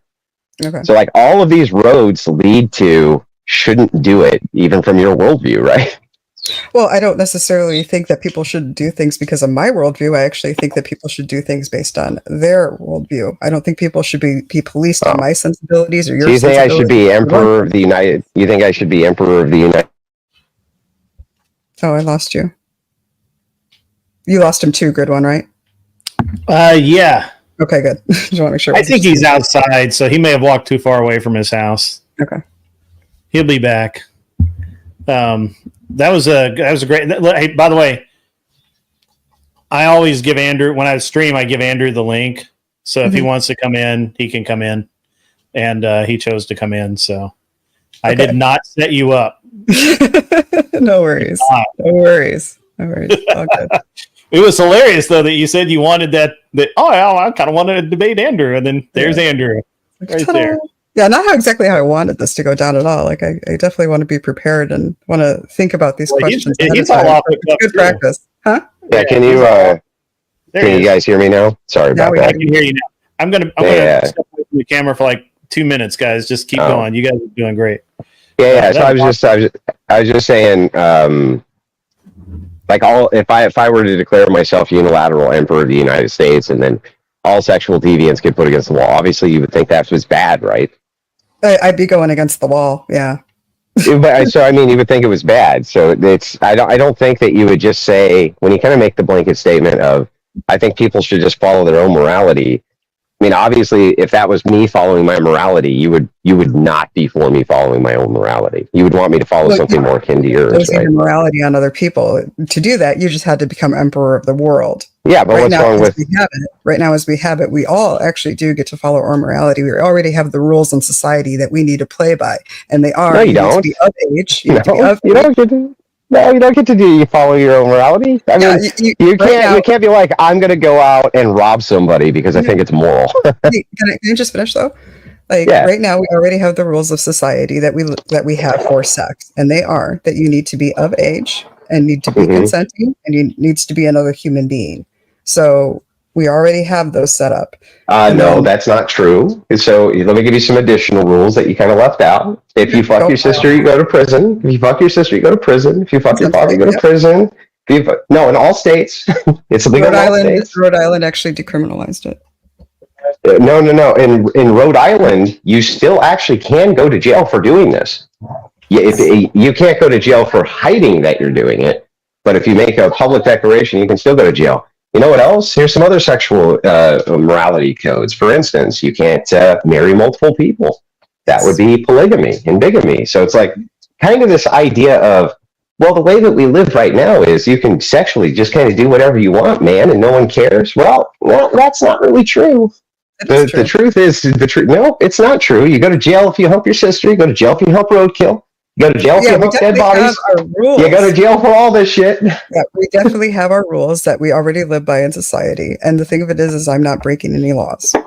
Like, yeah, but you're if it's not immoral, until you're willing to come to my house and drag me out by my hair and sew me to death, I don't care. Yeah, I'm already following the rules. Yeah, but you're not. I think you're kind of deviating here, right? Because if none of those things from your perspective are immoral, then shouldn't we decriminalize all of them? No, because we already have the objective rules for our society. Yeah, but so what? They're already if set. If it's not immoral, then you're imposing. Like we have the things we're allowed to care about and are allowed to prosecute our neighbors about. Like, for instance, I don't care if my neighbors are gay, but I care if their music's too loud. But I don't care if they suck dick every Thursday night. Yeah, I know, but the thing is okay, I get that you have you say I don't object to these societal laws, but here's the thing: it's very inconsistent to say this, because if you are neutral on sexuality, then if I say you can't hump your sister and I'm going to put you in jail for doing it, then I'm imposing my morals on you, which you just got done saying is bad. You just got done saying that's bad. You're imposing like the lawful order of our society, which was derived from my morals, Christian morals, derived from Christian morals that you can't help your sister. It's definitely imposed on people. You wouldn't be able to have sex outside of marriage. Yeah, so there are limits which secularists have fought back. But by the way, right, inside of the United States Army and military forces, for instance, it is against the law for you to step out on your marriage. In some states, it's against the law for you to step out on your marriage, right? There is an imposition of will. So the question is why would you be okay with a brother humping the sister, but also be okay with me imposing my will that they can't? That's what's inconsistent. Why would I be okay? Because you're not imposing your will. You're not saying you can't do this because I said so. You're doing this because IL section 638.28 says you can't do this. You mean that section of the law that came about because some guy said, no, you can't do this because I'm going to put in this law based on my morality that says no? No, it was an elected law that had to be voted in. No, they weren't voted in. What do you mean? The politicians get voted in, but no. In somehow. Like, it wasn't just some Joe Schmo coming in and saying, hey, this is, nobody can do this because I say so, and we appeal to Joe Schmo. I see. So the imposition of will is fine as long as it's collective. So as long as me and Christians collectively say that you're not allowed to do bigamy, then it's okay. As long as there's a collective of us.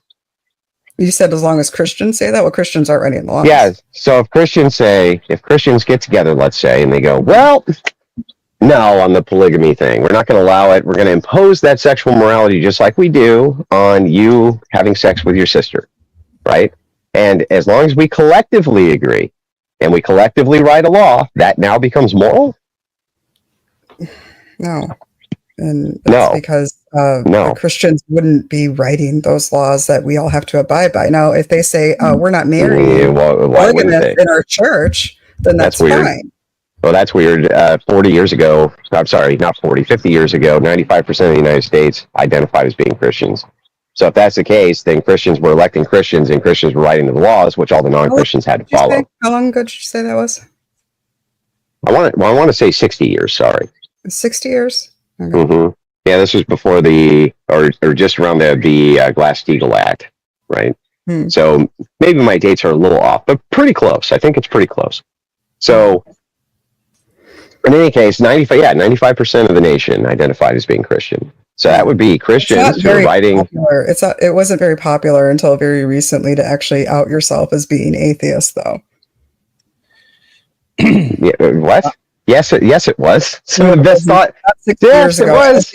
As you just said, 60 years ago, 95% identified as Christians, and I would have said, and atheists were in the closet with the gays and everybody else.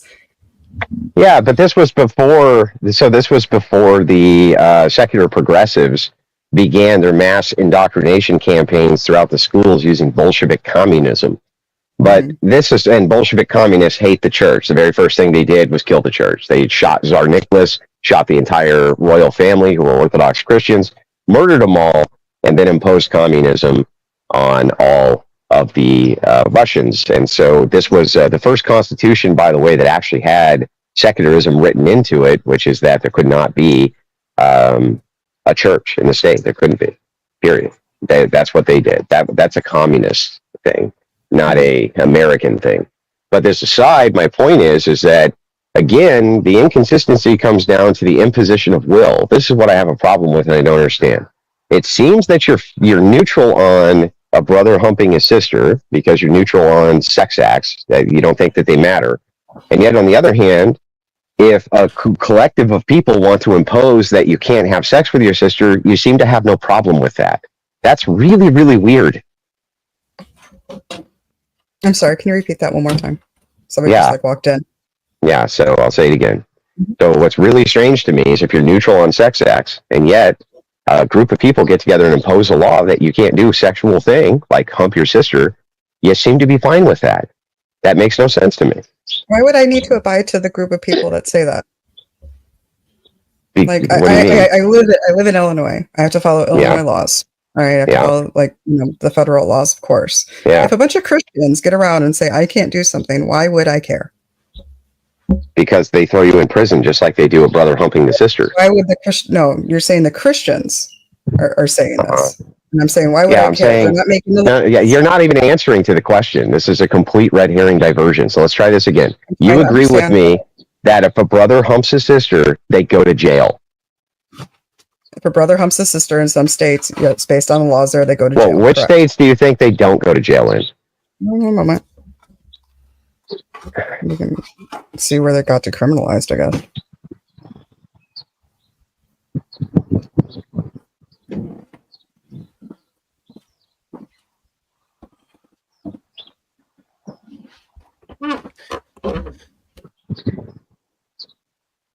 Thanks for coming on, Andrew. A little light energy for the day is great.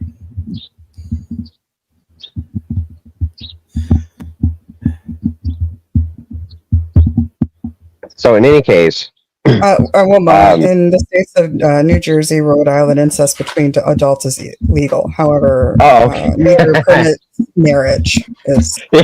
So that's an imposition of will even then. So you still can't get married to them even though you love them. We're definitely imposing our will about sexual morality, even in those 2 states. And in all other 48 states, you go to jail for it.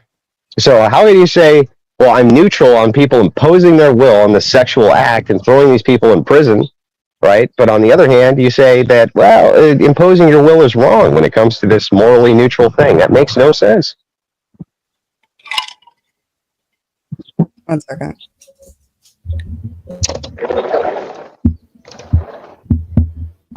I'm sorry, I have my kids coming into my room. Just give me a minute, all right? Okay. Yeah, no worries. So, Andrew, you having a good day today? Well, yeah. I mean, starting off the morning with an incest argument is always my idea of a good time. Well, I mean,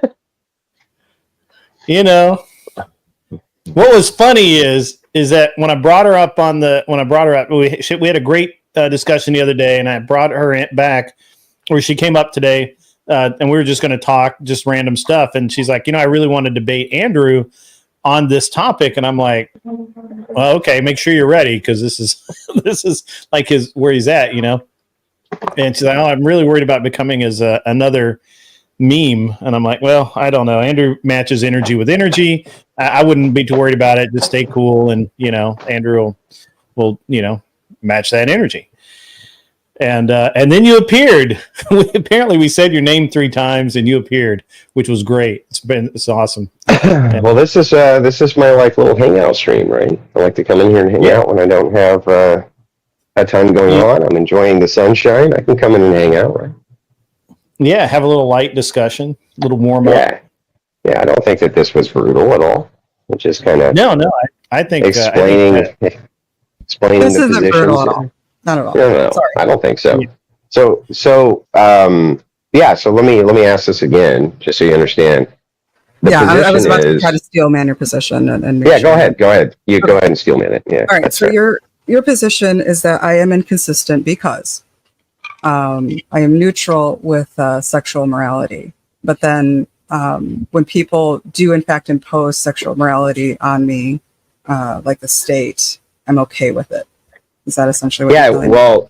Well, and also that there was the idea that it's morally wrong to impose, you said to impose your will on sexual morality. So that was your position. So the complete steel man would be, you're neutral on sex, on sex acts. Okay, so we've established that that's true. Mm-hmm. And then we move to B, which is it's wrong to impose your will on people conducting sex acts. To C, which is then, okay, well then how come we impose our will on people doing all sorts of sex acts now, and you don't seem to give a shit? Well, it's just because those are legal and those are the status quo, and it takes me a long time to get off of the current status quo of those laws. Right. So then you would reform it in all 50 states so that incest was legal? I think all 50 states will eventually get there to where adult incest is legal. I think that will happen and eventually pass status quo. And is that your preference that it does happen? Not particularly. Why not? I don't care. I care much more about my sex life and what I like to do. So, I mean, if adults want to do what adults want to do, I kind of don't care. Right. So I mean, when you say not particularly, though, you wouldn't want there to be an imposition of the will of other people on somebody's sex life, right? I mean, I can definitely think it's a bad idea. But then that opens you up to the same criticism of, I think open relationships are a bad idea. Yeah. So I'm just like, it totally, well, not just hypocritical, it's actually inconsistent. I don't care about hypocrisy so much, and here's why. Mm-hmm. An argument from hypocrisy to me is a very low tier argument, just saying, oh, you're a hypocrite. It's also fallacious to just kind of appeal to a hypocrisy, because you could be being hypocritical, but also be correct about what you're saying. What I'm saying here, though, is that it's inconsistent. The standard which you're applying is inconsistent. And that's why it makes no sense, right? It is hypocritical, that's true, but that's not really what I'm arguing against. Rather, there's just the inconsistency. So I don't understand. So if I think that if we were to go, for instance, to all the subjective moralists in the United States, and I was like, look, as emperor, right, I'm running against you in an election. You're running to be the empress, and I'm running to be the emperor. Okay, and we go out on the debate stage. This is going to be the last American election ever. Mm-hmm. Okay, and you go up and you're like, you give your spiel about open relations. People shouldn't have, the state impose and blah blah blah. And I come out and I go, nope. Listen, Emperor Andrew says that if you hump your sister, you're facing the wall. And if you hump roadkill, you're facing the wall. And if you hump a dead body, you're facing the wall. I think I get elected and you don't. Because I think most people's moral intuition is, I don't want that fucking degenerate ass shit in my society, right? Even if it's from a subjective purview, I think that. Mm-hmm. You know what I mean? And I mean, am I wrong? Don't you think most people would be like, yeah. I think you're right. And now I'm like better coming around to your point. And again, it's just like, I think it just has to go. Like, we can observe that the status quo has got us here so far, and like it was good for society, right? Yeah. And so when I say like it takes me a long time to move off the status quo, like I'm considering the fact that like those rules that we have currently, those like basic rules that kind of allow us to do what we want, save for those few things, got us to a functioning society, in that we are, not. Yeah, but that's the thing. Functioning and shit like that, right? But yeah, I mean, you are. If you're a sister humping your brother, you definitely get yanked out of your house. There's case after case of them getting yanked out of their house in handcuffs. They go down to the station. They answer the questions. They go to prison. Sure. I mean, they're definitely getting their doors kicked in, right? It's just that nobody gives a shit as long as we're imposing on the sexual morality, which they choose to not participate, and we don't do it in the sexual immorality that they choose to participate in. That's why I have a big problem with this. The inconsistency is so over the top that it's hard to even for me to rationalize that people can rationalize it, if that makes sense to you. So, for instance, Do you believe in the idea of female narcissism? Yes. Great. So then I got to ask you this question.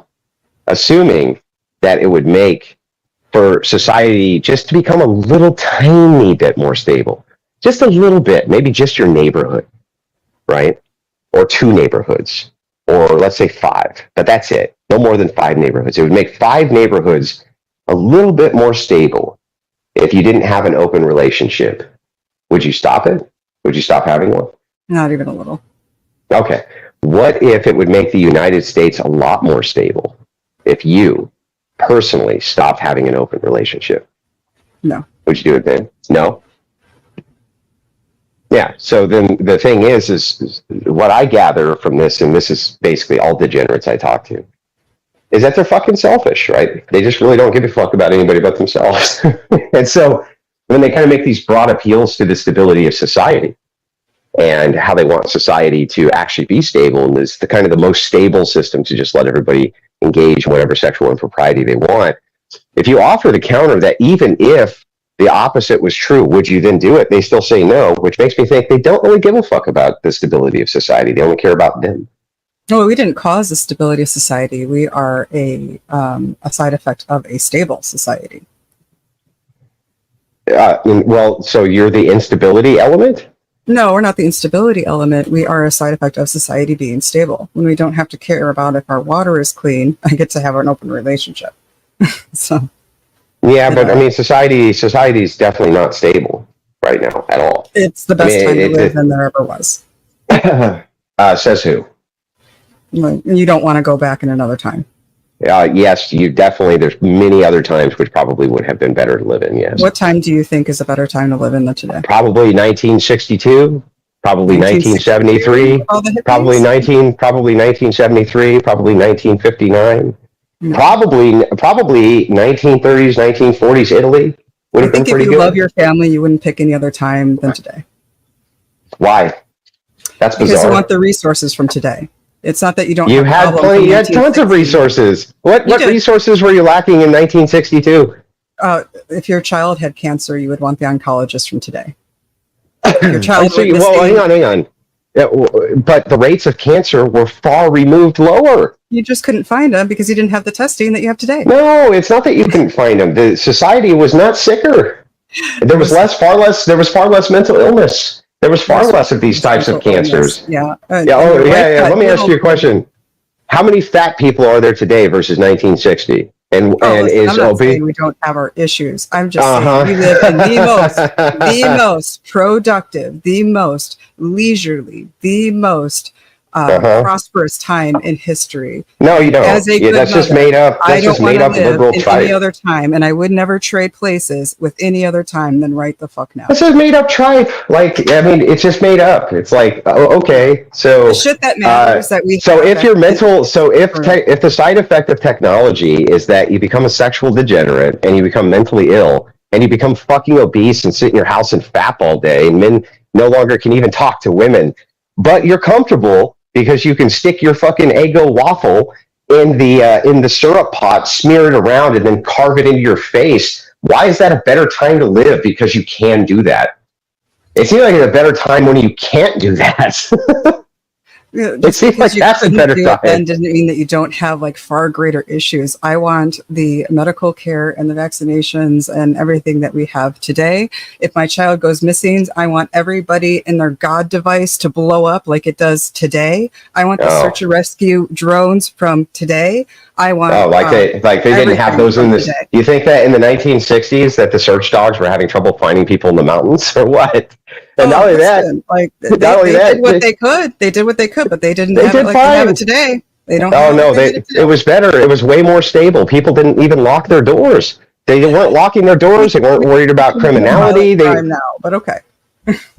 What's that? I said I'm pretty sure we actually crime is like on a downtrend and we commit less violent crime. Yeah, that's because abortions are on the uptrend. And so if you look at the elements of minorities in massive major demographic areas, they're decreasing through abortion. If you read a book called Freakonomics, it dives into this and explains that it's the lower socioeconomic element which is being aborted And so that leads to less crime, which tracks. But even in the 60s, most of America had no problem with crime. Just like right now, it was in a few areas and it was overwhelming in those areas and people stayed away from them. And you still want the justice system and the DNA testing from today. Yeah, I mean, what do you mean? Why would that matter? Crime was still super low. You want everything from today. I'm sorry. It's like you're spoiled, and you want to idolize a time from the past. Right. So it's just pure hedonism. Yeah. Your whole thing is like you kind of act like we must, in order to embrace modern technology, remove the stabilizing factor of the ideology pre-technology and slothing.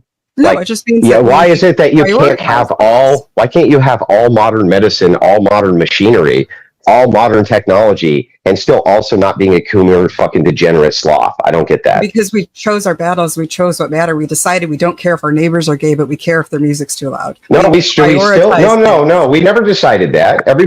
Almost every place where gay marriage was the thing which ended up on the ballot, it was voted down. The Supreme Court ruled on it instead. And because what happens when it's left to the people? They do care, just like they care about incest, just like they care about humping dead bodies. Okay, the proposition for gay marriage in California failed. In California, it failed because they were like, nope, we don't want it. That was imposed on us. You see, it was not something which we chose; it was imposed. And so this kind of bizarre, super bizarre idea, by the way, that we can't have modern toasters because we have to be Coomers is just absurd to me. No, the Coomers are just a side effect. I agree. They're a side effect of modernity, right? Mm-hmm. But this is a trapping of modernity for any sort of downfall. It is. We are in free fall. We're in free fall because, like you just said, okay. So what do you think the reproduction crisis is going to lead to when half of China is gone? The reproduction crisis. Well, I mean, we're going to have an older class of workers, and we're going to automate more in the next 15 to 20 years. That's just going to happen. And we will. I don't know that we can automate much more. I hate to step in here, but we're in the infancy of automation. What are you talking about? Infancy. I don't know.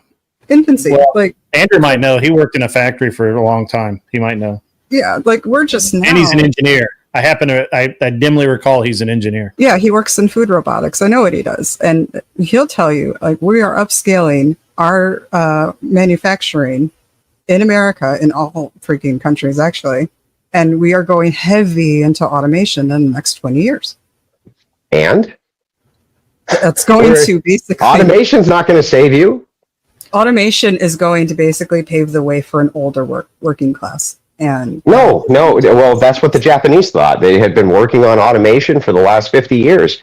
Unfortunately, you just can't get past that whole human problem of needing human beings around to wipe the old people's asses. I understand and give them their pills. Automate 70% of something, not. You can't automate 70% of nursing. Of something. You thinking what? You think in 30 years we're going to be automating 70% of nursing?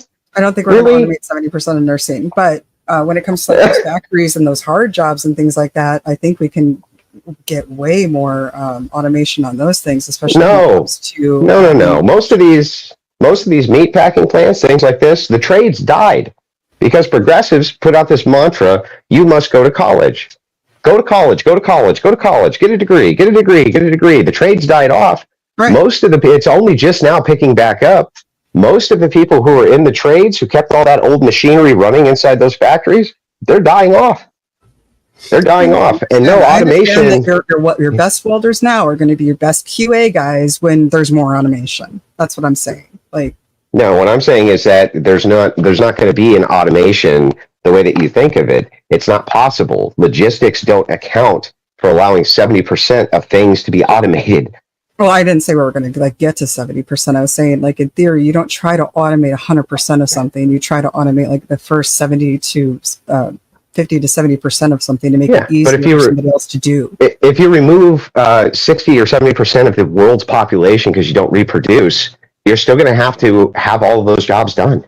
You're still going to need to have all that timber cut. You're going to need to have all those roads paved.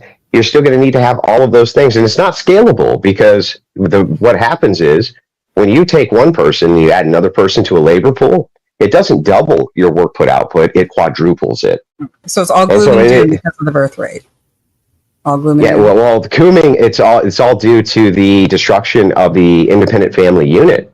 Yes, that's why the reproduction. Fear mongering when I hear it, and I don't think the world is going to collapse because the birth rate is going down. What's wrong with having I don't know like 1920, like 1920 so much?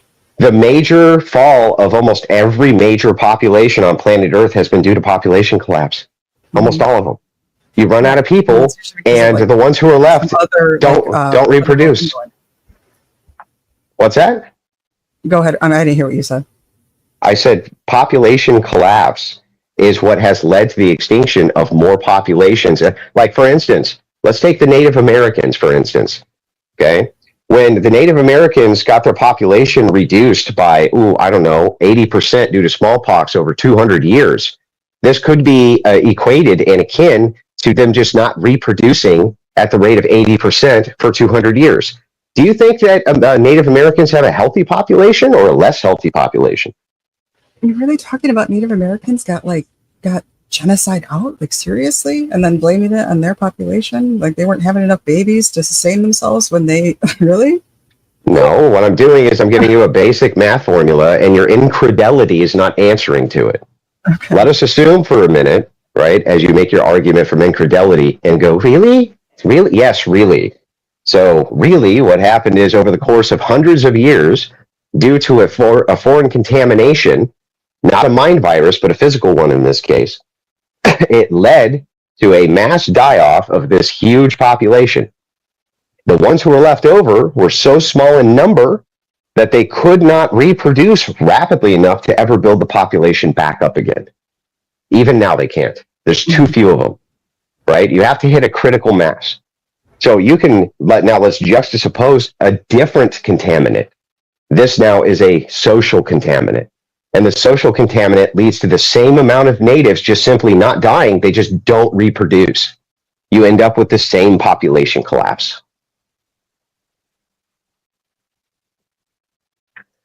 Okay, so same amount of people not having babies after a genocide. Whether it be from a contagion, whether that be a mind contagion or a natural contagion. Yeah, you can have a natural or a social contagion and end up with the same result. Okay. If you have no children and you die, okay, versus you could have had children and you die, the result is still the same thing, right? No children. Mm-hmm.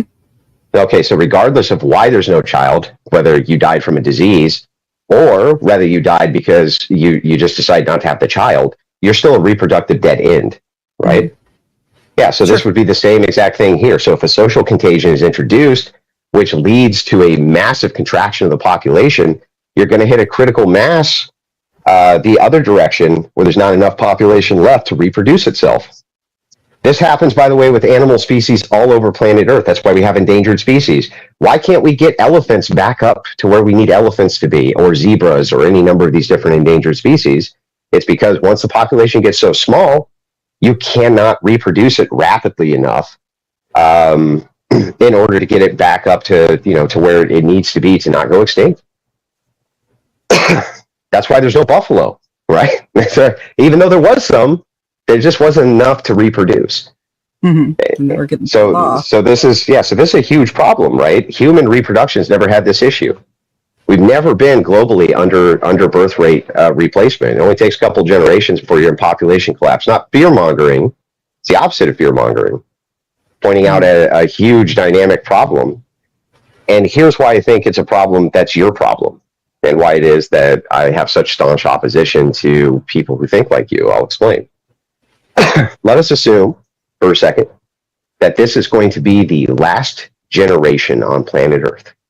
The very last one. And then all human beings wink out of existence, okay? And you are approached, and here's what you're told. We can either introduce a small amount of discomfort into everybody's life, okay? And then the human species will continue. Or this is going to be the most comfortable humans will ever live again forever. but this will be the last generation of them. Which would you choose? I'm definitely taking that comfort route. You're definitely taking the comfort route, right? Mm-hmm. Yeah. And so the thing is that what it shows me again, over and over and over, is that the continuation of humanity doesn't matter. You just kind of have the mindset of give me that shit. And so the Christian ethic is to create cross-generational wealth value and create cross-generational stability. That's what we're supposed to do. We're ordered to multiply and take care of our offspring, set them up for set them up for good lives, et cetera, et cetera, et cetera, right? But our primary edict is that we're supposed to multiply and have families and continue the human species, right? Almost at any cost.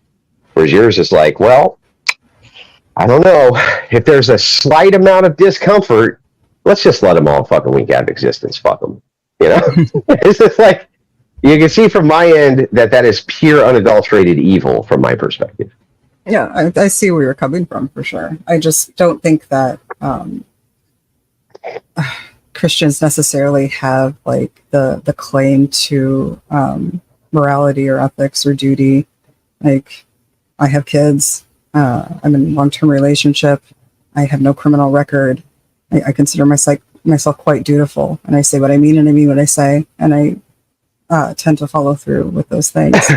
So yeah, but your worldview is also plagued with ideological inconsistencies which make no sense, all for the purpose of you being able to coom. Like, you do mental gymnastics all for the purposes of cooming. And when I point these massive inconsistencies out, how they're social plagues, what they're actually leading to when it comes to lack of reproduction, when it comes to an advancement of societal instability, you're like, yeah, but we have cancer treatment and shit, so who cares? If we're the most comfortable we've ever been and humanity goes extinct, oh well, it was a good run, baby. It was a good run. I just think that you definitely live in the most privileged time, and like, we should be thankful for it. And like, I just don't buy the whole you would want to trade it. I don't think like you're a good parent if you want to move your kid back to where they can get polio. It's just dumb to me. Like, I don't understand why you bifurcate for today. It's such a bifurcation to have to imagine that I can't have a polio vaccine and also not have a degenerate society. I don't know. the two are mutually exclusive. Well, do you really want to go back to when your kid had? Degeneracy has been ubiquitous all throughout history. Can you point to me a time where like there hasn't been degeneracy? Well, I can point to you a time. There was definitely some degeneracy. I can point to you a time right this second where degeneracy was definitely kept under control by the power of the state and the will of the people. Yeah, absolutely. In the 60s, being a homosexual was against the law, right? It was against the law. And the sexual revolution from a bunch of feminist lunatics who decided that a nuclear family, which was the backbone stability, are you trying to say that if the nuclear family had continued and we had the state had only promoted that instead of gays and lesbians and open relationships and all this other shit, are you saying that we would be technologically regressive? No, I'm not saying that. Yeah, of course not. It's ridiculous. So the truth is that had that been promoted, right, I think we would be even more technologically progressive and have a more stable society absent degeneracy. No, I don't think you can scapegoat the degeneracy. When we decided to not focus on gays being gays, you get revolutions of your own. And no, what revolutions? We put more of our energy. We put more of our energy into scientific, advancements, and we stop caring about if our colleagues, what, religion they practice or what they do in the off time. Yeah. The scientists can work together. So yeah, our tolerance of other people the scientists does help. The scientists in the 60s who were flying to the moon, yet now in modernity say, well, we lost all the technology. We can't get back there. We can't get back there. They had this society that was filled with all these oppressive, hate-filled lunatics who oppressed degeneracy and yet made rocket ships that flew us to other planets. Oh, yeah, they did a lot. Nuts. I'm not saying they didn't. I'm just saying, when and we I'm don't sure that had degeneracy, we can actually accomplish more. Yeah, and I'm sure that all of the elderly people who are walking around with their mouths, what the fuck happened? This place used to be great. Those people are just lunatics. We lost what you said, Andrew. Yeah, I said I'm guessing that all of those elderly people who are walking around with their mouths open going, what the fuck happened to this place? It used to be pretty nice. And then you fucking destroyed it. What's with all these gays everywhere? What's with all these feminists everywhere? What the fuck is this bullshit? Well, Those every guys were generation alive. thinks They that were about alive. the next generation, that the next generation is doing a shit job. That Yeah, goes that's back cope. forever. That's cope. And Yeah, it it's means you're getting old. unprovable You cope. think that the sky is falling and that everything is going down and that, the population is falling, then yeah, usually That's you're getting pure cope. There's people who are alive today, who are alive then, who objectively say it was better then. Okay. Objectively. It means Like, they're getting old. it's- Everybody thinks that when they're just getting old. Okay. Yeah, they're just, Everybody and thinks once you get The old, good old you days, get, yeah. Nothing Yeah, speaks to the good old days yeah. but a bad memory. Isn't that like a Yeah, saying? hang on. You get dumber with age, huh? And you get smarter with youth. I think that actually is true. You do kind of lose You yourself. do. You get dumber with age and smarter with youth. And a bunch of 20-year-olds should you rule do. society, Look at and Biden. all of the. Yeah. Okay, that's ancient. There's a difference between somebody who has dementia and somebody who's 63 years old who's seen a lot in their life. Okay, You think that like? You think that like? clearly Yeah, you think that 65? You think that 65-year-old men are less wise than 20-year-olds? Yeah, 65-year-old men are dumber than 20-year-olds. No, Like that's what? not true. But like the time frame that you're thinking of, like my grandparents, like okay, let me think when my grandma was born. I think it was 29. She was telling me about making herself lard sandwiches for school. I give my kids Go-Gurts and Lunchables 5 days a week, and you can bet I would sign up for that shit all day long and twice on Sunday. I'm giving my kids Go-Gurt and Lunchables, and I'm not making them large sandwiches. I'm sorry. Why I don't not? believe you. I don't think you want to. Why would Go-Gurt be? Why would Go-Gurt and a fucking processed lunch meat be better than a large sandwich? What? Hey, it is. No, it's not. Your kids eat meat every day. You don't want to go back. They don't eat fucking Go-Gurt every day, and yes, my kids eat mostly meat in their diet because I want them healthy. And you don't want to go back. You don't want to go back. What do you think lard is? Lard is meat. Lard is Lard meat. is fat. Lard is fat. You fat from what? It's fat. It's not meat. From what? Not protein. Well, where does fat come from? Where Fat does is fat. lard? It's not meat. Where does lard come from? It is fat. It's not meat. From what? It comes from an animal, but it is not meat. Yes, it comes from an animal. not the And same. what are animals? What are animals made out of? They're made out of lots of things. They're They're made out of meat. water, and They're those made sorts out of things. meat. But you cannot pass off a large sandwich and be just like, here, it's good for society. No.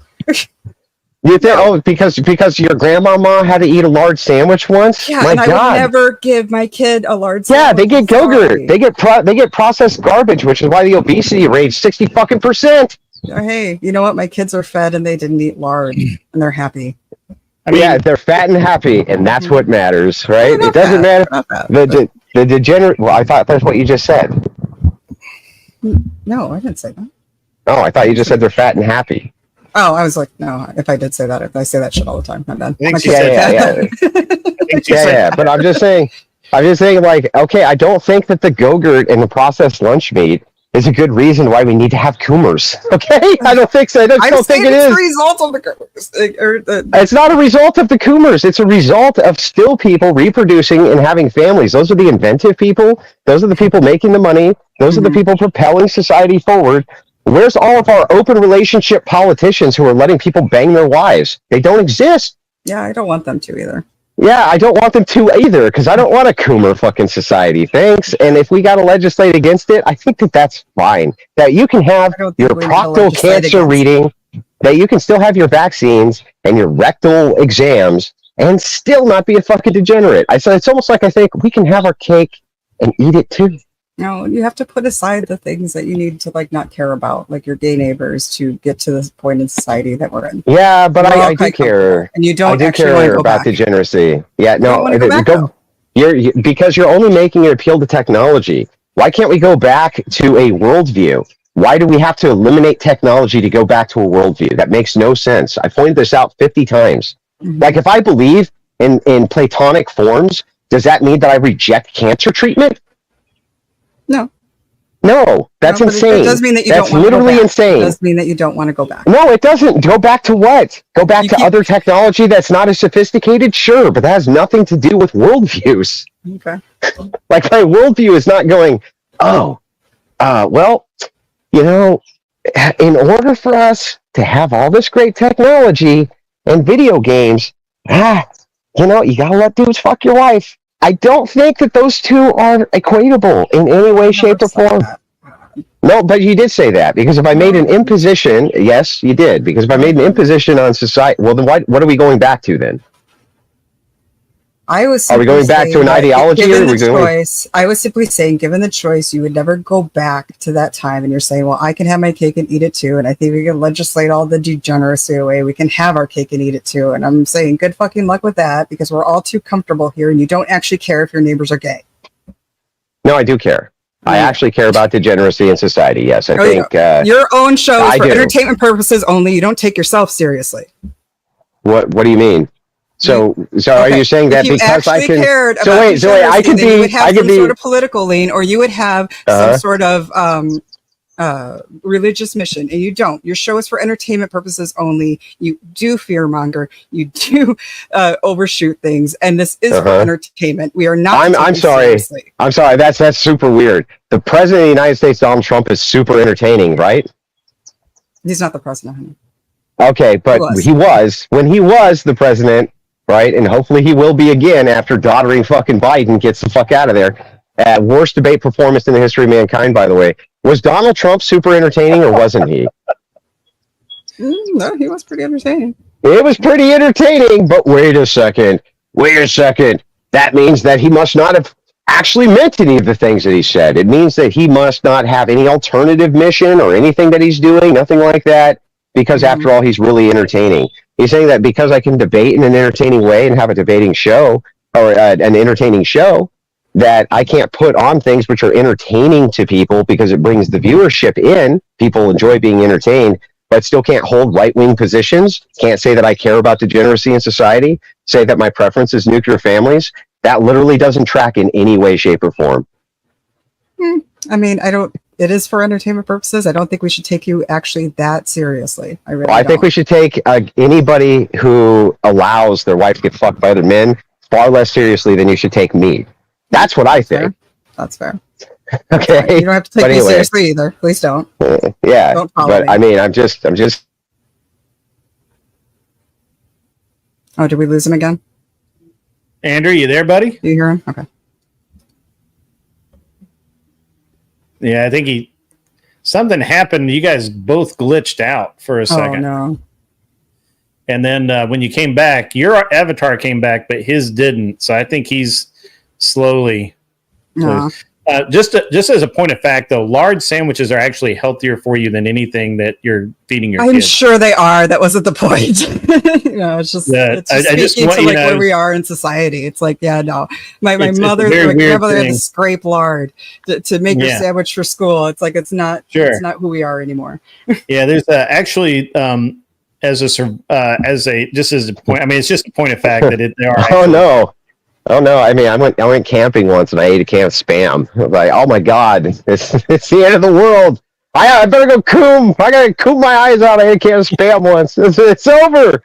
It's over. I'm going right now. I'm going. Where can I find a local gangbang? I gotta look this up real quick. I ate a can of Spam one time. I'll look one up for you, Andrew. It's okay. I'm sure you would. You need a glory hole while you're at it.